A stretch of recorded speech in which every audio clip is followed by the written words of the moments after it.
Pues como hace mucho que empezamos el tema y... Espera, que me salió aquí una cosa que quiero cerrar.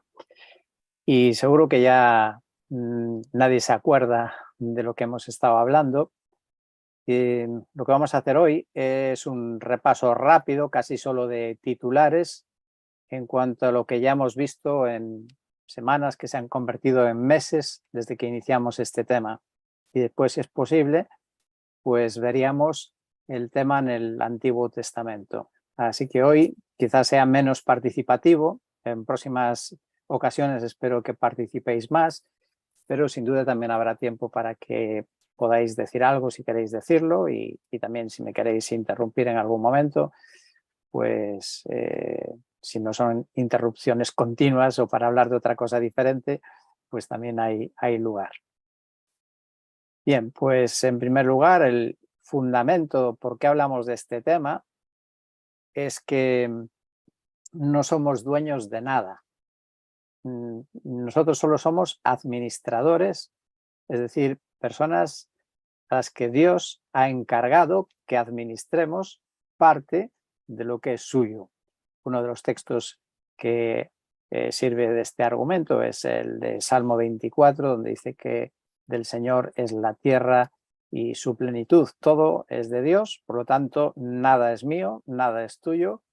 Y si algo tenemos en nuestras manos es que Dios nos lo ha dado para que lo administremos. Tremendo privilegio, tremenda responsabilidad. Y ahí tomamos un pasaje después hablando de la responsabilidad entonces de administrar lo que es de Dios, del Evangelio en Mateo capítulo 25, donde nos habla acerca de esta idea de que el Señor nos ha dado talentos, nos ha dado bienes, nos ha dado cosas que podemos administrar, pero que tenemos que ser bien conscientes que un día se nos va a pedir cuentas. Aquí no solo se nos va a pedir cuentas si hemos pecado o no hemos pecado, sino qué hemos hecho con aquellas cosas que Dios ha puesto en nuestras manos. Y esta responsabilidad es proporcional según lo que Dios te haya dado y también nos habla de autonomía, de la confianza que Dios pone en ti y en mí en confiarnos sus bienes, que no es nada, ¿no? Es mucho. Y en esta historia de responsabilidad, pues nos contaba cómo un día el Señor vendrá, después de mucho tiempo, decía, y arreglará cuentas con ellos. Por lo tanto, tenemos que rendir cuentas y eso corresponde a lo que Pablo habla en su carta a los Corintios, lo llama el tribunal de Cristo, es el juicio para creyentes, no para los inconversos. Es el lugar de examen de nuestras obras, donde, pues, si corresponde, habrá las recompensas también. Y en esa misma historia, hablándonos de esa responsabilidad, nos indicaba pues cuál es la medida. Y bueno, ¿y cómo va a medir el Señor si yo he sido un buen o un mal mayordomo? Y la medida no es tanto la cantidad de lo que podamos presentar, si hemos hecho mucho o poco, si hemos ganado mucho o poco, sino que la palabra clave es fidelidad. Dios no te pide ni mucho ni poco, te pide fidelidad. Aquello que ha puesto en tus manos y que tú puedes hacer, eso es de lo que nos va a pedir que rindamos cuentas. Luego hablamos de los riesgos de la mayordomía y en la misma parábola Jesús habló del peligro de que si uno no maneja bien las cosas que Dios nos ha dado, que ha puesto en nuestras manos, pues corremos el riesgo de perderlo, de perder aquello que quizá queremos guardar para nosotros, por usarlo mal lo podemos perder. Y dice también otro de los textos que al siervo inútil, incluso algunos serán echados en las tinieblas de afuera, que es una forma de describir el infierno. ¿Por qué? Bueno, porque si ha sido un mal administrador, pues puede ser, no siempre lo será, pero puede ser una evidencia de que realmente no era siquiera un creyente. Otro apartado fue que hablamos de las áreas. Bueno, ¿y a qué áreas de nuestra vida nos afecta esto de la mayordomía? ¿Sobre qué cosas tenemos que vamos a tener que rendir cuentas. Y lo dividíamos en dos partes. Una son los bienes materiales, aquellas cosas tangibles. Una de ellas es nuestro propio cuerpo. En 1 Corintios 6, Pablo habla de esto, de que hemos sido comprados por precio y que tenemos que glorificar a Dios con nuestro cuerpo. Por lo tanto, se nos pedirá cuenta de cómo hemos usado el cuerpo. Y otro aspecto pues son las posesiones, que es el equivalente a aquellos talentos de Mateo 25, y ahí hemos visto pasajes que hablaban de eso, y ese es el tema que abundaremos luego más. Y luego también hay otros bienes que son inmateriales, pero son bienes, y bienes bien preciados, como puede ser el tiempo, las palabras, que daremos cuenta de las palabras, porque al final las palabras reflejan lo que hay en nuestro corazón. También de nuestras habilidades, ¿no? De nuestros talentos. Si Dios nos ha dado, pues algún propósito tienen y pues también pedirá cuenta de ello. Y como no, los dones espirituales, con mayor razón. Pedro habla de eso, de que cada uno, según los dones que hemos recibido, pues debemos usarlos para servir a otros, y dice, como buenos administradores de la multiforme gracia de Dios. Así que, ¿qué tal estás administrando tus dones? Algunos tristemente ni saben qué dones tienen. Hay que empezar por ahí. Pero luego que los estemos administrando bien, ¿no? A veces los usamos para otras cosas. Y añadíamos un área particular, que ahora no quiere salir aquí. Sí, está aquí. Que son los hijos, que debemos de ver a nuestros hijos también como una concesión de Dios, que pertenecen realmente a Dios, no nos pertenecen a nosotros, y tenemos esa tarea, esa responsabilidad de criarlos para Dios, de darles una educación, una formación humana, espiritual, para que sean buenos elementos que Dios pueda usar. Al final ese es el propósito con el que pone a los hijos en nuestras manos. Y de ahí llegamos al tema rojo, al dinero. El dinero pertenece a Dios, tu dinero pertenece a Dios. Sí, como todo lo que hay en el mundo, y por si no te vale el Salmo 24, pues te digo otra cita, el profeta Ageo, capítulo 2 y versículo 8. Dice, mía, dice el Señor, es la plata y mío es el oro. Es decir, que los bienes materiales, el dinero, también es de Dios. Y el que manejamos, pues procede de Dios, es decir, que Dios, de alguna manera, directa o indirecta, ha querido que tú tengas lo que tienes. Y nos da esa, o te ha dado la capacidad para poder trabajar y para poder ganar ese dinero. Y así lo reconoce la oración de 1 Crónicas 29, donde dice, de ti proceden la riqueza y el honor. Y también hablamos del dinero, que puede ser una bendición y también puede ser causa de muchos males, ¿no? Digo, puede ser una bendición. ¿Por qué? Pues entre otras razones porque también el Nuevo Testamento mismo contempla de que entre nosotros pueda haber pobres. Y Jesús también lo mencionó. Entre los creyentes pueden ser fieles creyentes y sin embargo pues andar justitos o mal económicamente. Por lo tanto, no por eso es que no están siendo bendecidos, ¿no? Pero muchas veces Dios sí se complace en bendecir en el aspecto económico. Y también que es un peligro de que nos puede causar muchos males. Es el famoso texto, ¿verdad?, de Pablo a Timoteo, donde dice que es la raíz de todos los males, el amor al dinero. No el dinero, sino el riesgo de que pongamos nuestro amor, no nuestro afán en el dinero, hasta tal punto que dice que algunos codiciándolo se extraviaron de la fe y fueron traspasados de muchos dolores. Bueno, es peligro, ¿verdad? Y hablamos también del propósito del dinero. Si el dinero es de Dios y Dios lo pone en nuestras manos, pues ¿cuál debe ser el uso de nuestro dinero? Y lógicamente, en primer lugar, debe ser para cubrir nuestras necesidades y también nuestro disfrute, ¿por qué no? No solo es simplemente para lo más imprescindible, sino que Dios también nos da las cosas para que podamos disfrutar de ellas. Luego, otro objetivo debe ser pensar en las necesidades de nuestros prójimos, de las personas que tienen necesidad, y que veamos que si tú tienes un poco más, piensa que tal vez Dios te lo está poniendo en tus manos para que tú seas el canal por el que Dios va a proveer a esa persona necesitada. ¿O qué esperas? ¿Que va a venir un angelito volando y traerle el dinero al que lo necesita? Bueno, Dios podría hacerlo, ¿verdad? Pero Dios quiere usarnos a nosotros y es nuestra responsabilidad cuidar de ello en la medida que podamos.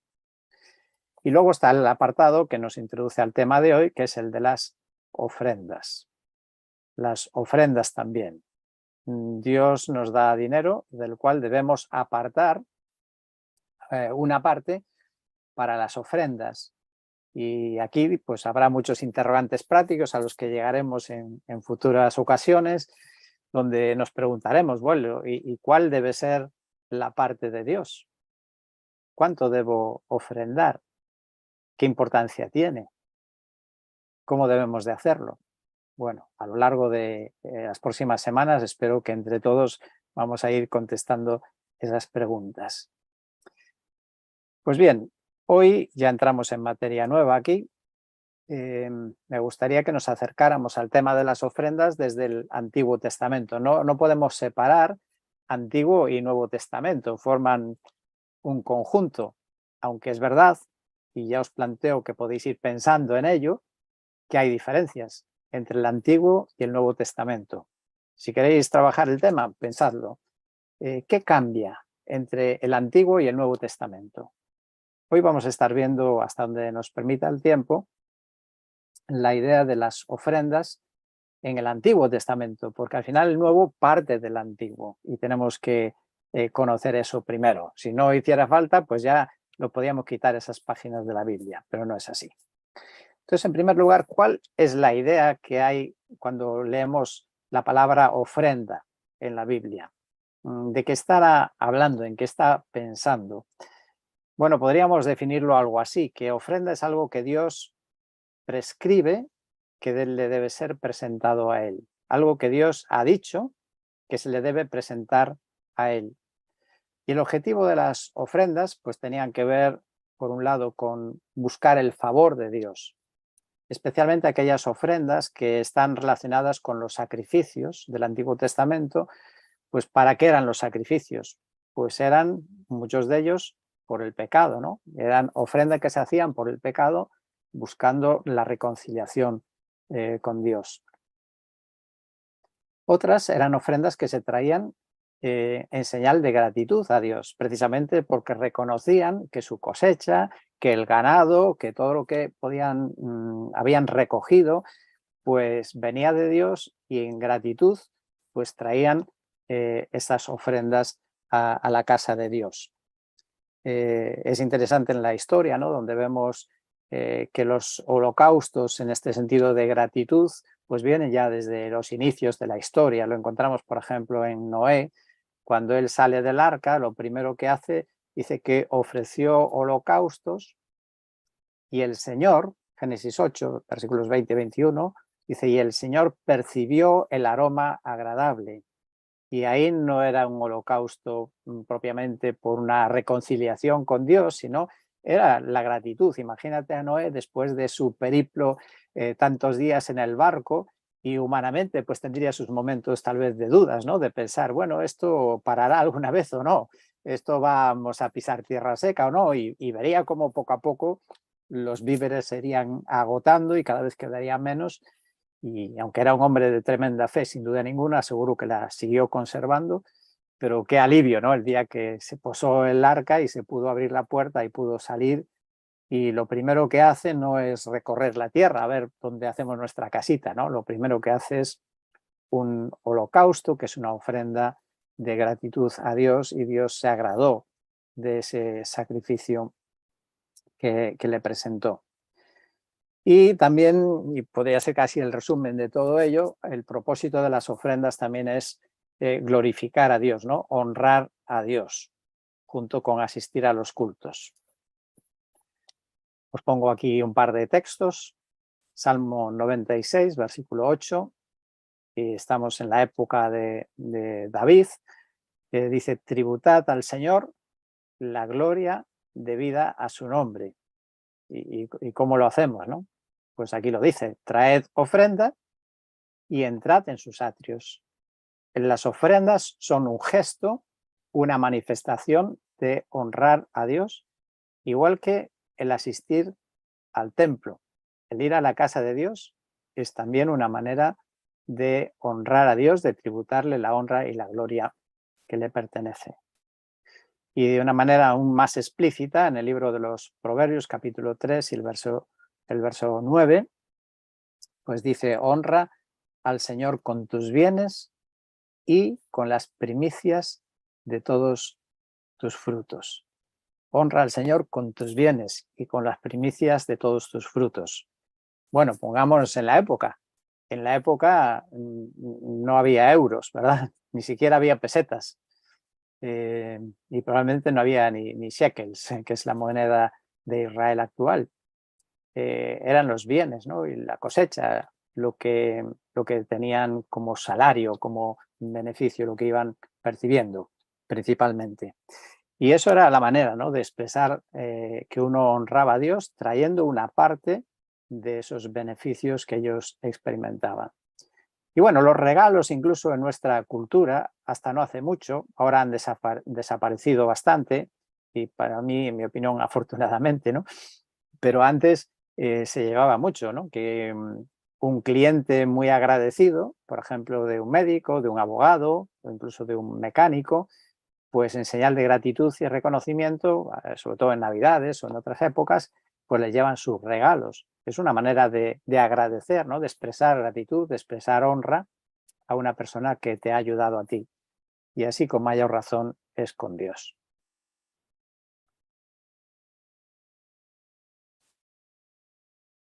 La historia de Caín y Abel probablemente es el primer lugar donde podemos encontrar este concepto también de las ofrendas, y nos aporta también algo muy interesante o muy importante, ya que estamos con un tema tan material, que no descuidemos los aspectos que no son materiales de las ofrendas. Y fijaos en estos dos versículos de Génesis capítulo 4, versículos 3 al 5, o 3 a la primera parte del 4, tenéis ahí. Dice: aconteció que al transcurrir el tiempo, Caín trajo al Señor una ofrenda del fruto de la tierra. También Abel, por su parte, trajo de los primogénitos de sus ovejas y de la grosura de los mismos. Bueno, evidentemente tenemos que sobreentender que si hicieron eso es porque Dios, de alguna manera, les había enseñado que tenían que hacerlo. No fue algo que ellos se inventaron, porque si no, tampoco tendría sentido lo que quiero destacar ahora mismo. Ahora, fíjate bien lo que dice el final del verso 4 y el versículo 5, que el Señor miró con agrado pues la ofrenda de Abel, ¿no? Miró con agrado a Abel y a su ofrenda. Notad eso, igual que con el caso de Caín, dice: pero a Caín y su ofrenda no miró con agrado. Es decir, el Señor mira dos cosas. Cuando estás llevando tu ofrenda, te mira a ti y mira la ofrenda. No mira solo la ofrenda, ni te mira solo a ti. El Señor mira las dos cosas. Y en este caso, pues no le agradó lo que hizo Caín, porque a Dios no le vale cualquier cosa, sino aquello que él demanda. ¿Os acordáis que os hacía una pequeña definición al principio de ofrenda? Que es aquello que Dios de alguna manera ha pedido o ha dicho que se le debe ofrecer. No podemos ofrecerle lo que se nos antoja, como fue el caso de Caín. Y yo creo que el problema de Caín es que él ofreció lo que le fue fácil. Y le ofreció tal vez aquello que él tenía, porque para poder hacer lo que tenía que haber hecho, seguramente para ofrecer un corderito, pues se lo tendría que comprar a su hermano o se lo tendría que pedir a su hermano. Y claro, pues eso era como una un costo y una humillación también, tener que depender de su hermano para ofrecer su sacrificio. Pero sin duda ninguna, si a Dios no le agradó, es porque esa no era la ofrenda que Dios quería. Y desde esta historia en adelante se repite en muchas ocasiones la llamada de atención de Dios de que eh, la ofrenda que tú puedas hacer, que yo pueda hacer, no vale nada si no va acompañada también de un corazón consagrado. Si mi corazón no está en sintonía con la ofrenda, pues la ofrenda en sí, al final el Señor no necesita nuestro dinero.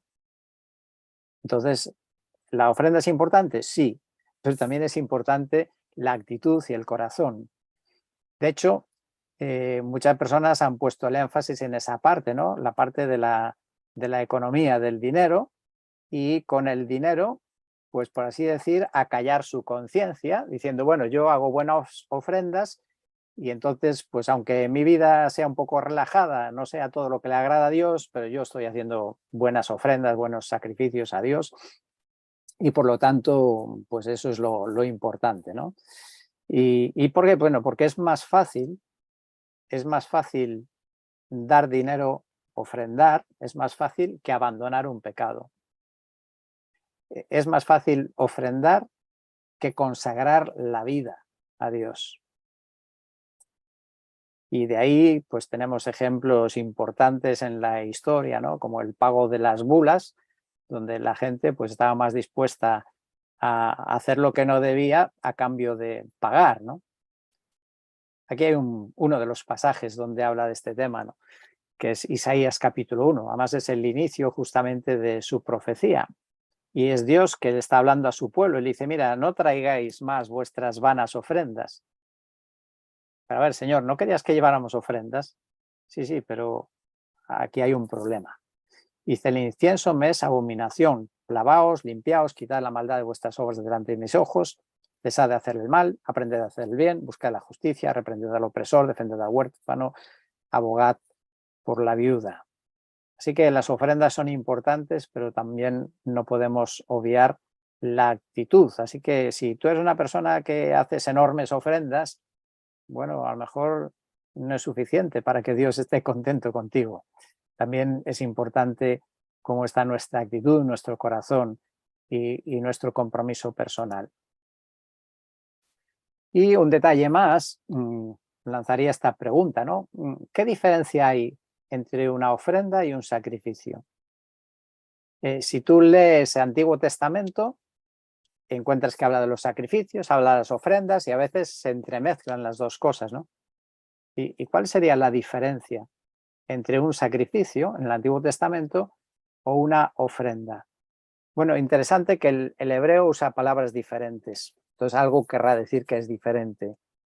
Y aunque es verdad que a veces iban juntas, normalmente una ofrenda era incruenta, es decir, no se mataba un animal como en el caso de un sacrificio. Luego esas ofrendas podían acompañar al sacrificio. Y algunos ejemplos tenéis ahí de cosas que ofrendaban los israelitas, pues la flor de harina, las tartas cocidas, el grano de cereales fresco tostado, pan, vino, sal, aceite, incienso, en fin, que era una donación de materiales.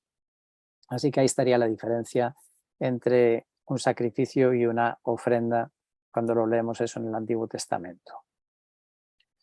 Bien, entonces hasta ahora hemos visto, aunque sea así un poco por encima, que cuando el Antiguo Testamento nos habla de ofrendas, nos está hablando de algo que Dios prescribió que se debía de hacer, que es más importante que el objeto que ofrendamos es la actitud con la que ofrendamos, y aquellas ofrendas del Antiguo Testamento generalmente eran incruentas.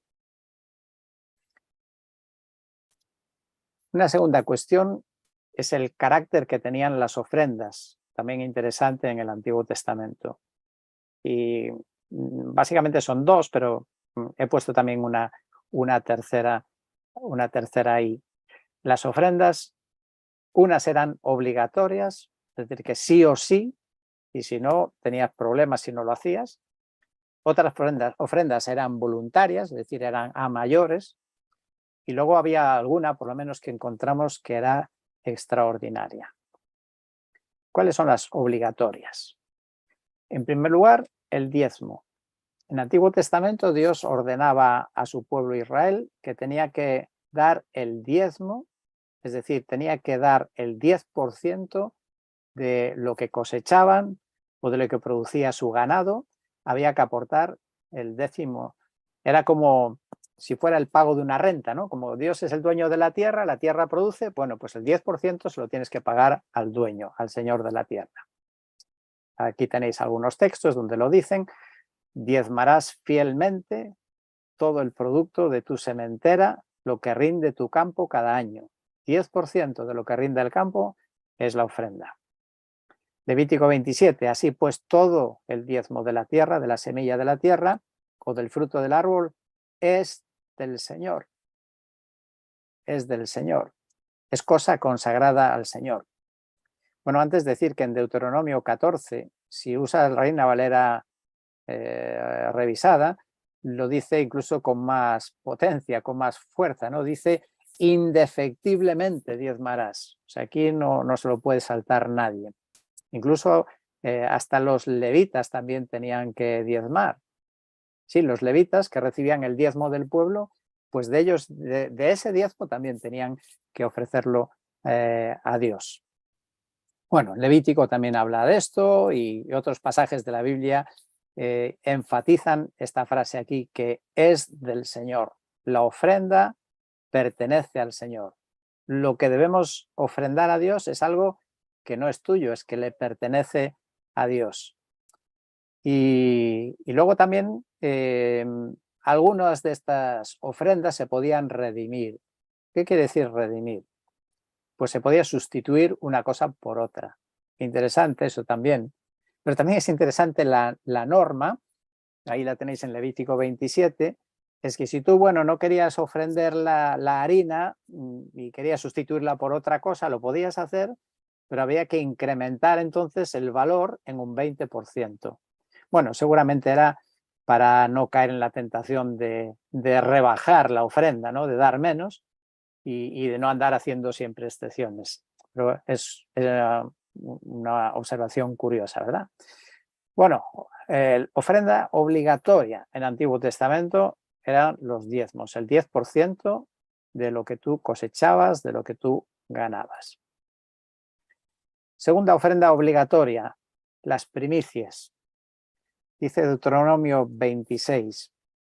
Sucederá que cuando entres en la tierra que el Señor tu Dios te da por herencia, tomes posesión de ella y habites en ella, tomarás las primicias de todos los frutos del suelo que recojas de la tierra que el Señor tu Dios te da, y las pondrás en una canasta e irás al lugar que el Señor tu Dios escoja para establecer su nombre.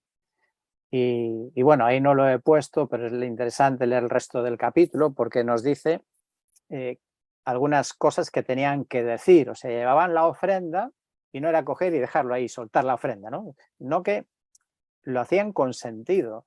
Y el sentido lo daban las palabras que tenían que decir cuando entregaban esa ofrenda. Y en resumen, lo que tenían que decir era reconocer que sus padres habían sido errantes, luego habían sido esclavos en Egipto, y Dios había escuchado su clamor y en su gracia y su misericordia los había sacado de Egipto y los había llevado a una tierra extraordinaria, a una tierra que emana leche y miel. Y entonces este era el reconocimiento, la gratitud a Dios, que había cumplido sus promesas, que había hecho eso en sus vidas y ahora traían los primeros frutos para presentarle a Él. Y luego un poco más abajo, versículo 10 y 11, pues decía eso, que has traído las primicias, las pondrás delante del Señor tu Dios y adorarás delante del Señor tu Dios y te alegrarás. Importante también, no a regañadientes, ¿no? Que tengo que sacar el 10% y se lo tengo que dar al Señor porque es suyo. No, y te alegrarás. Además es una alegría poder ofrendar. Y dice, ¿por qué? ¿No? Por todo el bien que el Señor tu Dios te ha dado a ti y a tu casa. Pues es una manera de agradecer a Dios por sus bendiciones. Y estas, Luego hay una tercera ofrenda obligatoria, aunque esta no estipula la cantidad. Después de los diezmos y las primicias, en las tres grandes fiestas que tenían los israelitas, se tenían que presentar delante de Dios, tenían que ir al templo. Y en esas 3 ocasiones, esas 3 veces que fueran al templo, en la fiesta de los panes sin levadura, que es la Pascua, en la fiesta de las semanas o tabernáculos y en la fiesta de los tabernáculos, dice, no se presentarán con las manos vacías delante del Señor. No podían llegar ahí sin llevar algo. Aquí lo bueno es que no dice cuánto, pueden llevar o más o menos, aunque sí dice, cada hombre dará lo que pueda, de acuerdo con la bendición que el Señor te haya dado. Claro, si Dios te bendijo mucho, pues tendrías que llevar más. Y claro, el Señor, como Él sabe si te ha bendecido mucho o no, pues bueno, ante la gente puedes quedar bien o mal, pero ante Dios, pues Él sabe, ¿no? Si te ha bendecido mucho y si tú estás correspondiendo en la proporción o no.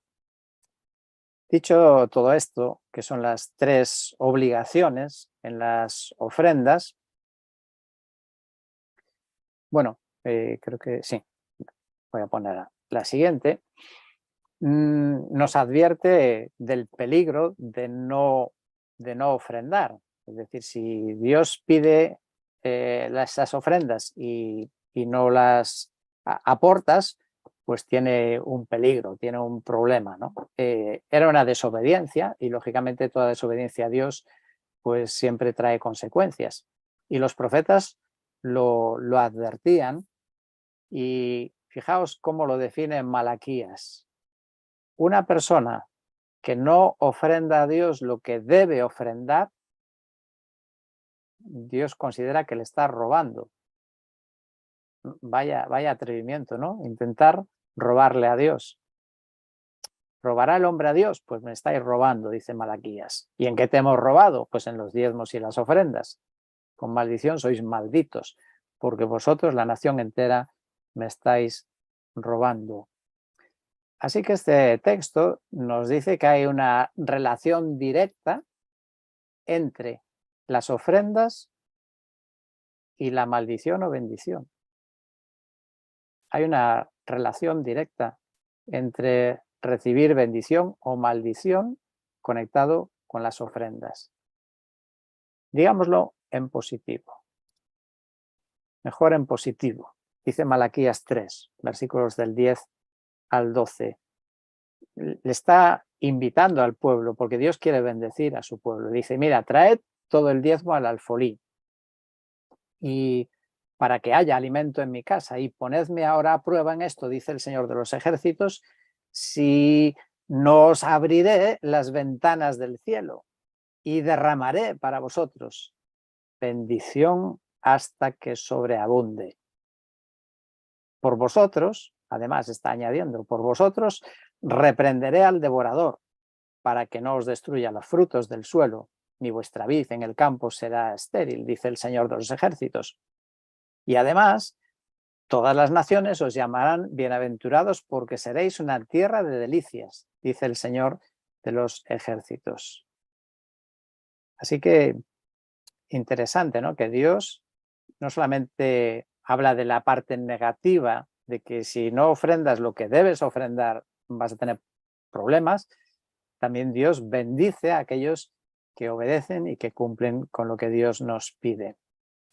En este caso, en particular, en esta historia, y probablemente es lo que suele ocurrir, no es que no ofrendaban, no, es que llevaban solo una parte del diezmo.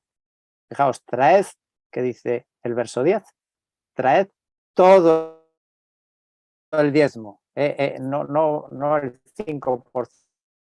Y el problema es que está escaqueando un poco del diezmo, no estáis dando el diezmo. Y el robo era eso, de llevarse una parte. Y claro, ¿qué es lo que estaban haciendo? Pues claro, ante todo el mundo que les veía, ellos iban allí al templo con su ofrenda y aparentaban que estaban ofrendando, que estaban dando lo que tenían que dar. Pero claro, el Señor El Señor lo ve todo. Veremos luego que hay un caso parecido en el Nuevo Testamento. Enseña también este pasaje que en la medida que damos al Señor, en la medida que ofrendamos, pues estamos llevando a su casa lo que Él nos pide, pues Dios promete bendecir. Y creo que bendice, ahora haciendo una aplicación a nuestro tiempo, bendice a la persona, bendice a la familia y bendice también a la iglesia. Y traducido a nuestra actualidad, pues esa bendición puede ser tener un mejor trabajo, puede ser una subida del sueldo, puede ser una buena pesca si eres marinero, puede ser una buena cosecha si eres agricultor, puedes tener más ventas si eres vendedor. Eso puede ocurrir, eso puede ocurrir. Y notad bien, para que tampoco creamos falsas expectativas, he dicho puede ocurrir. Incluso hasta podría decir que es probable que va a ocurrir. Pero siempre hay excepciones, ¿no? Porque los caminos de Dios, y como lo dije hacia el principio, pues también el Señor previó que no siempre hay prosperidad económica por el hecho de ser creyentes. También le promete Dios protección. Dice, reprenderé al devorador para que no os destruya los frutos del suelo. Es decir, menos problemas económicos, no sufrir pérdidas, no sufrir daños que pueden hacer resentir tu economía. Todo esto que dice Malaquías había ya ocurrido unos 80 años antes. Unos 80 años antes encontramos al profeta Ageo. Y el profeta Ageo trae un mensaje de reclamación también de parte de Dios, porque después de regresar del exilio, pues todo el mundo se dedicó a reconstruir su casita, ¿no? Y todos tenían las casas bien arregladas, pero se habían olvidado de la casa de Dios.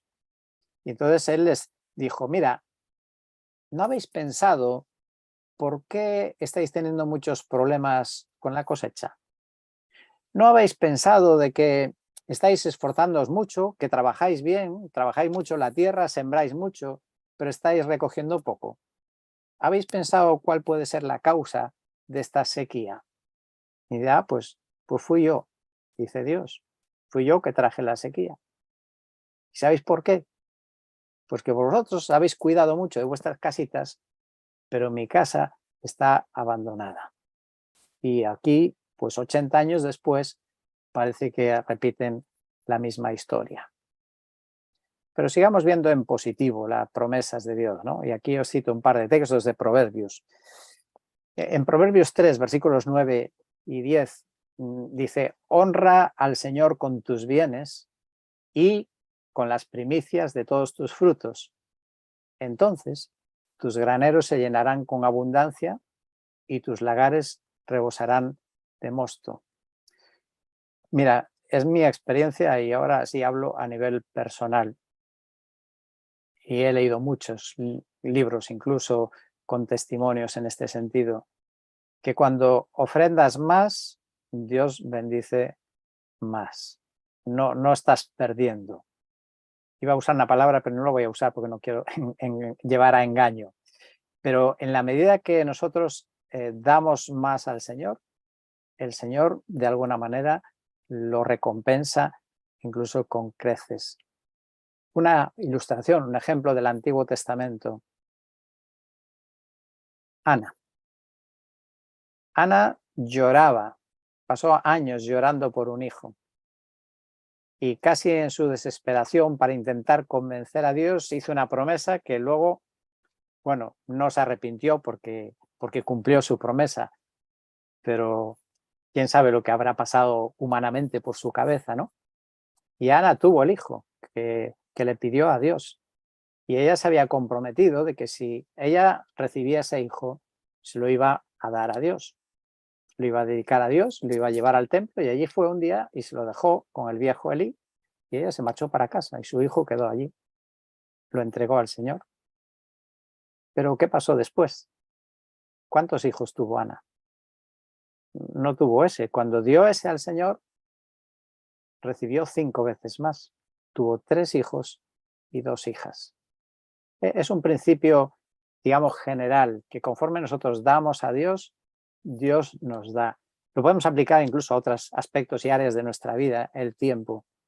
A veces puede parecer, a ver, entendedme bien lo que voy a decir, una pérdida de tiempo, ¿no? Bueno, voy a invertir ahora un tiempo en orar o en leer la Biblia. Cuando tengo tantas cosas que hacer, hoy es una pérdida de tiempo parar. No. Dios también puede hacer que se multiplique tu tiempo. Bueno, ¿cómo lo hace? Pues muy sencillo. Pues seguramente algo que tienes que resolver lo vas a resolver más rápido y Dios te va a compensar con esa inversión de tiempo en sus cosas. El otro texto de Proverbios dice, hay quien reparte y le es añadido más. Y si no, ¿qué pasa? Dice, y hay quien retiene lo que es justo, es decir, que no está dando lo que tendría que dar, solo para venir a menos. Y ahora la frase positiva de ánimo, el alma generosa será prosperada y el que riega será también regado. El que reparte recibe más, el que retiene lo pierde. Bueno, preguntaron a un pastor, ¿no? ¿Cuántos miembros tenía su iglesia? Y le dijo 150. ¿Y cuántos de sus miembros son diezmadores? Es decir, aportan o dan el diezmo. Y el pastor le dijo 150. Claro, el que le preguntaba quedó asombrado. Él dijo, pero ¿cómo es posible? Todos dan el diezmo que tienen que dar. Dice, sí, alrededor de 50 de ellos traen el diezmo al granero, es decir, a la iglesia. Y del resto se lo recauda Dios. Bueno, es una manera simpática de lo que dice este versículo, ¿no? De que uno lo que no le da a Dios puede que Dios se lo tome por otra manera, ¿no? Una avería, un accidente, una enfermedad, una pérdida de trabajo, clientes que no pagan. Hay muchas maneras en las que Dios se puede cobrar aquello que no le damos a Él. El Señor promete que si le ofrendamos lo que le corresponde, Él bendice. Bueno, quedan 5 minutos, vamos a terminar por lo menos esta parte y luego si queréis hacer algún comentario, alguna pregunta o aclaración, que también es importante porque a veces los que hablamos pensamos que estamos diciendo algo y el que escucha percibe otra cosa, así que es importante las aclaraciones. Bueno, este punto que he tratado ahora al final tiene su peligro. Y lo habréis escuchado ya muchísimas veces, pero sigue vigente y funcionando en la actualidad de una manera increíble, que es lo que se conoce como el Evangelio de la prosperidad. Y realmente está viendo este tema de la ofrenda, de los donativos, de las ofrendas que se hacen a Dios, como si fuera invertir en bolsa o como si fuera comprar a Dios. Es un error. Presumen incluso, los predicadores de este evangelio hacen alarde incluso de las riquezas y la opulencia en la que viven y presumen de ello diciendo que Dios les está bendiciendo, diciendo mira cómo Dios me bendice, ¿tú no quieres que te bendiga a ti así como a mí? Pues venga, a ofrendar. Al final están lo único manipulando a la gente, tristemente manipulando en nombre del evangelio para que la gente ofrende más y se sacrifique. Y es muy triste ver personas, yo las he conocido personalmente, algún caso, personas que no tenían ni para comer y dando dinero, viajando para ir a las reuniones de esta gente y dando lo que no tenían. Y vaya por delante que Dios, espero que me hayáis entendido, no pide lo que no podemos, lo que no tenemos. Pero esta gente sí. Incluso, fijaos la desfachatez, es que estos predicadores llegan a ridiculizar a los pobres, a burlarse de los pobres. Sí. Y dicen que si eres pobre es porque no tienes fe suficiente. O si tienes fe y sigues siendo pobre, el problema es que hay algo oculto en tu vida, tal vez algún pecado oculto, alguna cosa que está impidiendo que Dios te recompense por el dinero que le das. Y hasta el punto que se sienten culpables, se sienten pecadores, personas desesperadas. Aún no hace mucho leí un artículo de una mujer hasta el punto de suicidarse porque ella hacía todo esto, de ofrendar hasta más de lo que podía y seguía con deudas y el Señor no le bendecía económicamente. creo que es lícito desear prosperar. Yo creo que es algo lícito. Pero ¿dónde está el error? ¿Dónde está el error? Tomando los textos que hemos visto, ¿no? Que hablan de que Dios bendecirá, ¿dónde está el error? Bueno, lo primero creo que es que la prosperidad no es el objetivo de ofrendar. Yo no tengo que ofrendar, yo no ofrendo para que tenga prosperidad. Yo no ofrendo buscando prosperidad. Eso sería egoísmo. No, la prosperidad, si viene, es un efecto por la bondad de Dios, si es que Dios quiere dármelo. Pero Dios puede tener otros planes. Quiero leeros brevemente 3 testimonios. Uno dice: la primera semana que comencé a diezmar se me estropeó el coche y la reparación me costó 5 veces mi diezmo. Otro dijo: la primera semana que comencé a diezmar acabé en el hospital. Y otra dice: estuve dando el diezmo con regularidad durante 3 meses y me echaron del trabajo. Sí, tomemos esto con cuidado. Dios dice que bendice, sí, pero no pide lo que no tenemos que dar. La promesa de Dios lo que nos dice es que por ofrendar no vamos a ser más pobres, pero no nos promete estas cosas de esta falsa teología.